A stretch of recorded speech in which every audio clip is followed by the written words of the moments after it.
நம்ம income tax law and practice 2 சப்ஜெக்டில் capital gains சாப்டரில் indexed cost of acquisition indexed cost of improvement எப்படி கண்டுபிடிக்கிறது ப்ராப்ளம் போட்டு பார்த்து தெரிஞ்சுக்க போகிறோம். ஆல்ரெடி நம்மளோட சேனலில் indexed cost of acquisition indexed cost of improvement concept explain பண்ணி வீடியோ போட்டிருக்கேன். அந்த indexed cost of acquisition improvement ரிலேட்டடான ரூல்ஸ் ப்ரொவிஷன்ஸும் அதே வீடியோவில் எக்ஸ்பிளைன் பண்ணியிருக்கேன். வீடியோக்கான லிங்க் உங்களுக்காக நான் டிஸ்கிரிப்ஷன் பாக்ஸில் கொடுத்துருக்கேன். கண்டிப்பாக மிஸ் பண்ணாமல் பாருங்கள், உங்களுக்கு ரொம்பவே யூஸ்ஃபுல்லாக இருக்கும். அந்த வீடியோ பார்த்தீங்கன்னா இன்றைக்கி நான் சொல்லித்தர போகிற ப்ராப்ளம் உங்களுக்கு புரிஞ்சுக்கிறது ரொம்பவே ஈஸியாக இருக்கும். அதே போல் நம்மளோட சேனலில் தொடர்ந்து income tax law and practice 2 சப்ஜெக்டில் வீடியோஸ் அப்லோட் பண்ணிகிட்ருக்கேன். கண்டிப்பாக மிஸ் பண்ணாமல் பாருங்கள். மேனேஜ்மெண்ட் அக்கௌண்டிங் சப்ஜெக்டில் ஆல்ரெடி எல்லா சாப்டர்லேயுமே வீடியோஸ் அப்லோட் பண்ணியிருக்கேன். அந்த வீடியோஸ்க்கான லிங்க் உங்களுக்காக டிஸ்கிரிப்ஷன் பாக்ஸில் இருக்குது. காஸ்ட் அக்கௌண்டிங் 2 சப்ஜெக்ட்டுக்கும் வீடியோஸ் ஆல்ரெடி அப்லோட் பண்ணியிருக்கேன். வீடியோக்கான லிங்க் டிஸ்கிரிப்ஷன் பாக்ஸில் இருக்குது. இன்றைக்கி நம்ம என்ன ப்ராப்ளம் போட்டு பார்க்க போகிறோம் அப்படின்னு பார்த்தீங்கன்னா, டிஎஸ் ரெட்டி ஹரிபிரசாத் ரெட்டி புக்கில் இருக்கக்கூடிய எக்ஸசைஸ் நம்பர் 28, 29, 30 இந்த 3 ப்ராப்ளம் தான் போட்டு பார்க்க போகிறோம்.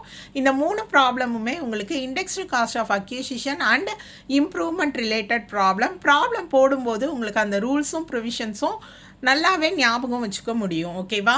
ஃபஸ்ட்டு நம்ம எக்ஸசைஸ் நம்பர் 28 ப்ராப்ளம் போட்டு பார்க்கலாம். ப்ராப்ளமில் என்ன இன்ஃபர்மேஷன்ஸ் கொடுத்துருக்காங்க அப்படின்றத நம்ம ரீட் பண்ணி தெரிஞ்சுக்கலாம். Find out indexed cost for assessment year 2025-26 if assets sold on 20th/7/24. பார்த்தீங்கன்னா நம்மளை இண்டெக்ஸ்டு காஸ்ட் கண்டுபிடிக்க சொல்லியிருக்காங்க. அசட் சோல்டுன்னு ஒரு டேட் கொடுத்துருக்காங்க. என்ன டேட் கொடுத்துருக்காங்க அப்படின்னு பார்த்தீங்கன்னா 27/24. இந்த அசட் சோல்டு எதுக்காக டேட் கொடுத்துருக்காங்கன்னா இதுக்கு ரிலேட்டட் ஒரு ரூல்ஸ் இருக்குது. அந்த ரூல்ஸை நான் சொல்லிவிட்டு பேலன்ஸ் ப்ராப்ளம் ரீட் பண்ணுறேன்.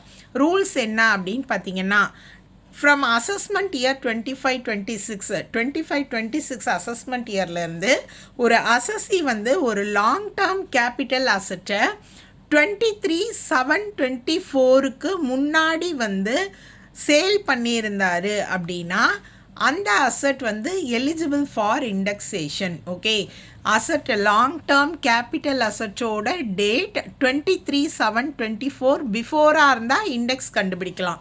இப்போ பாருங்கள் 27/24, அப்போ அசட்டை சேல் பண்ணது எந்த டேட்டுக்கு முன்னாடியே சேல் பண்ணிட்டாங்க? 23/7/24 பிஃபோரே என்ன பண்ணிட்டாங்க? சேல் பண்ணிட்டாங்க. அதனால இந்த அசட் வந்து நம்ம இண்டெக்ஸேஷன் பண்ண முடியும். ஓகே, இப்போ நம்ம பேலன்ஸ் ப்ராப்ளம் ரீட் பண்ணலாம்.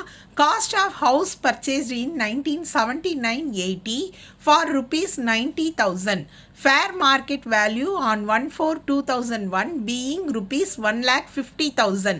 CII for 2001-2 is ₹100 not rupees. For 24-25 is 363. இப்போ பார்த்தீங்கன்னா ஹவுஸ் பர்ச்சேஸ் பண்ணியிருக்காங்க. எந்த இயர்னு பார்த்தீங்கன்னா 1979-80 பர்ச்சேஸ் பண்ணியிருக்காங்க. அதனால் இந்த ப்ராப்ளமில் 2 இன்ஃபர்மேஷனும் கொடுத்துருக்காங்க. அசட்டை பர்ச்சேஸ் பண்ணின காஸ்ட் என்ன? 90,000. ஓகே, ஃபேர் மார்க்கெட் வேல்யூவும் கொடுத்துருக்காங்க. நமக்கு ப்ராப்ளம் போடுறதுக்கு CII இன்ஃபர்மேஷன் தேவை, அதுவும் கொடுத்துருக்காங்க. இப்போ இந்த ப்ராப்ளமில் நீங்கள் 2 ரூல்ஸ் தெரிஞ்சுக்கிறீங்க. ஃபஸ்ட்டு ரூல்ஸ் வந்து சேல் டேட்டு பிஃபோர். ஓகேவா? அடுத்த ரூல்ஸ் என்ன அப்படின்னு பார்த்தீங்கன்னா, இது ஏற்கனவே இருக்கக்கூடிய ரூல்ஸ் தான். ஒரு அசட் வந்து 1/4/2001 பிஃபோர் வாங்கியிருந்தாங்க அப்படின்னா அந்த அசட்டுக்கு வந்து காஸ்ட் ஆஃப் இண்டெக்ஸ்டு காஸ்ட் கண்டுபிடிக்கும் போது காஸ்ட் ஆஃப் த அசட்டையும் ஃபேர் மார்க்கெட் வேல்யூவையும் கம்பேர் பண்ணி விச் எவர் இஸ் ஹையர் அதில் தான் நீங்கள் இண்டெக்ஸ்டு காஸ்ட் ஆஃப் அக்யூசிஷன் கண்டுபிடிக்கணும். இப்போ நான் ப்ராப்ளம் போடும்போது மறுபடியும் உங்களுக்கு எக்ஸ்பிளைன் பண்ணுறேன். இந்த ப்ராப்ளமில் இந்த அசட் வந்து இண்டெக்ஸ் பண்ணுறதுக்கு எலிஜிபிள். இதனால் சேல் டேட் வந்து 23/7க்கு பிஃபோராக இருக்குது, அதனால் எலிஜிபிள். ஓகே, ஃபஸ்ட்டு ரூல்ஸ் புரிஞ்சிருச்சு. Second rules, indexed cost of acquisition போடுறதுக்கு இதில் வந்து நம்ம எந்த ஸ்டேட்மெண்ட்டும் ப்ரிப்பேர் பண்ணலை. நம்மளை வந்து இண்டெக்ஸ் காஸ்ட் என்னன்னு தான் கேட்டிருக்காங்க. ஓகேவா? இண்டெக்ஸ்டு காஸ்ட் ஆஃப் அக்யூசிஷன் கண்டுபிடிக்கிறதுக்கு உங்களுக்கு ஃபார்முலா இருக்குது. ஃபஸ்ட்டு நான் ஃபார்முலாவை எடுத்து எழுதிடுறேன் உங்களுக்கு. ஓகேவா? So it is equal to COA, அதாவது cost of acquisition into CII for the year of sale. CII for the year of sale divided by CII for year of purchase or transfer. Okay, இதுதான் formula. இப்போ பார்த்தீங்க அப்படின்னா இந்த cost of acquisition அப்படின்றது எடுத்த உடனே நீங்கள் காஸ்ட் ஆஃப் பர்ச்சேஸை எடுத்து எழுதக்கூடாது. ஃபஸ்ட்டு அசட்டை வாங்கின டேட் பார்க்கணும். 2001 பிஃபோர் அசட் வாங்கியிருக்காங்க அப்படின்னா அந்த அசட்டுக்கு காஸ்ட் ஆஃப் பர்ச்சேஸையும் காஸ்ட் ஆஃப் ஃபேர் மார்க்கெட் வேல்யூவையும் கம்பேர் பண்ணணும். விச்செவர் இஸ் ஹையர் அதுதான் வந்து காஸ்ட் ஆஃப் அக்யூசிஷன். ஓகே, இந்த ப்ராப்ளமில் அசட் வாங்கின டேட்டு 1979-80 ஃபேர் மார்க்கெட் வேல்யூவோட கம்பேர் பண்ணணும். 90,000 என்னது cost of purchase. So cost of purchase 90,000. அடுத்து பார்த்தீங்கன்னா 1,50,000 fair market value. 1,50,000 fair market value நான் கம்பேர் பண்ணுறேன். கம்பேர் பண்ணால் எது ஹையர்? 1,50,000. இப்போ நான் இண்டெக்ஸ்டு காஸ்ட் கண்டுபிடிக்க போகிறேன். அதோட ஃபார்முலாவில் சப்ஸ்டியூட் பண்ணுறேன். சிஓஏ என்னதுன்னா இங்கே 1,50,000. CII for the year of sale. Okay, ப்ராப்ளம்லேயே உங்களுக்கு சிஐஐ இன்ஃபர்மேஷன் கொடுத்துட்டாங்க. 24-25 தான் அசட்டை விற்றுருக்காங்க. சிஐஐ எவ்வளோன்னு பார்த்தீங்கன்னா 363 divided by CII for the year of purchase. ஓகேவா? ஸோ ஃபேர் மார்க்கெட் வேல்யூ இருக்கு இல்லையா, அந்த இயரோட சிஐ தான் யூஸ் பண்ணணும். ஓகே, அதுதான் ஹையர் இல்லையா.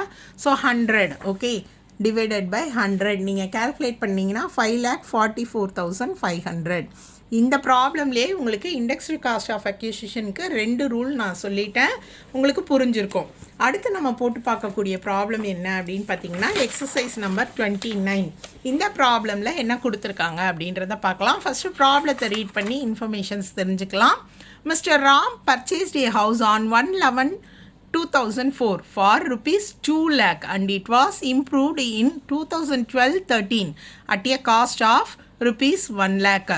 What will be the indexed cost during 2024-25 if CII for 2004-5 is 113, for 2012-13 is 200, for 24-25 is 363. House is sold on 20th/6/24. House sale பண்ண டேட் இனிமே கொடுத்துருவாங்க. ஏன்னா இந்த இயரில் இருந்து தான் இந்த ரூல்ஸ் வந்திருக்கு ஹவுஸை சேல் பண்ணது வந்து. ஓகேவா? ஸோ நம்ம ஃபஸ்ட்டு ப்ராப்ளம்லேயே பார்த்துட்டோம். ஹவுஸ் வந்து எந்த டேட்டுக்கு முன்னாடி சேல் பண்ணியிருந்தா இண்டெக்ஸ் பண்ணலாம். 23/7/24 பிஃபோர் சேல் பண்ணியிருந்தா நம்ம என்ன பண்ணலாம்? இண்டெக்ஸ் கண்டுபிடிக்கலாம். இப்போது அந்த டேட்டை ஃபஸ்ட்டு நம்ம செக் பண்ணிக்கணும். 23/7/24 7th மந்த் இல்லை, அதுக்கு முன்னாடியே முடிச்சாங்க, ஜூன் மந்த்லேயே விற்றுட்டாங்க. அப்போ இந்த அசட்டுக்கு நம்ம என்ன கண்டுபிடிக்கலாம்? இண்டெக்ஸ்டு காஸ்ட் கண்டுபிடிக்கலாம். ஸோ ப்ரீவியஸ் ப்ராப்ளத்துக்கும் இதுக்கும் என்ன டிஃப்ரென்ஸ் அப்படின்னு பார்த்தீங்கன்னா இதில் நம்ம இண்டெக்ஸ்டு காஸ்ட்டும் கண்டுபிடிக்க போகிறோம், இண்டெக்ஸ்டு காஸ்ட் ஆஃப் இம்ப்ரூவ்மெண்ட்டும் கண்டுபிடிக்க போகிறோம். ஓகேவா? ஸோ ரெண்டுமே நம்ம கண்டுபிடிக்கலாம். எப்போவுமே இந்த ப்ராப்ளமில் இந்த வருஷத்து ரூல்ஸ் சேஞ்ச் ஆனதில் என்ன ஞாபகம் வச்சுக்கணும்?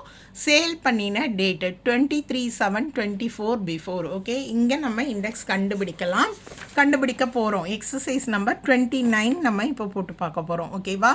So indexed cost of acquisition first நான் போன ப்ராப்ளம்லேயே உங்களுக்கு ஃபார்முலா என்ன பண்ணிட்டேன், எடுத்து எழுதிட்டேன்.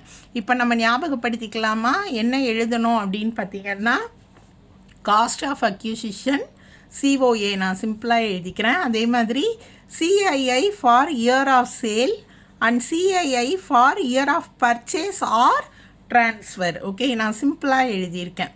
இப்போ பார்த்தீங்க அப்படின்னா நம்ம சிஓஏ என்ன அப்படின்னு பார்ப்போம். இந்த ஹவுஸ் பார்த்தீங்கன்னா 1/11/2004 2001க்கு அப்புறம் தான் வாங்கியிருக்காங்க இல்லையா? செகண்ட் ரூல்ஸ் ஞாபகம் வச்சுக்கோங்க. ஹவுஸ் வாங்கின இயர் 2001க்கு அப்புறம் தான், பிஃபோர்னா தான் நீங்கள் ஃபேர் மார்க்கெட் வேல்யூவோட கம்பேர் பண்ணணும். அப்போ நம்ம இங்கே கம்பேர் பண்ண தேவையில்லை, காஸ்ட் ஆஃப் அக்யூசிஷன் அப்படியே எடுத்து எழுதிடலாம். ஃபார் 2 lakhs 2 lakhsக்கு அவர் வாங்கியிருக்காரு இல்லையா? இப்போது நான் இண்டெக்ஸ்டு காஸ்ட்டுக்கு சிஓஏ எடுத்து எழுதுகிறேன், அதாவது காஸ்ட் ஆஃப் பர்ச்சேஸ்.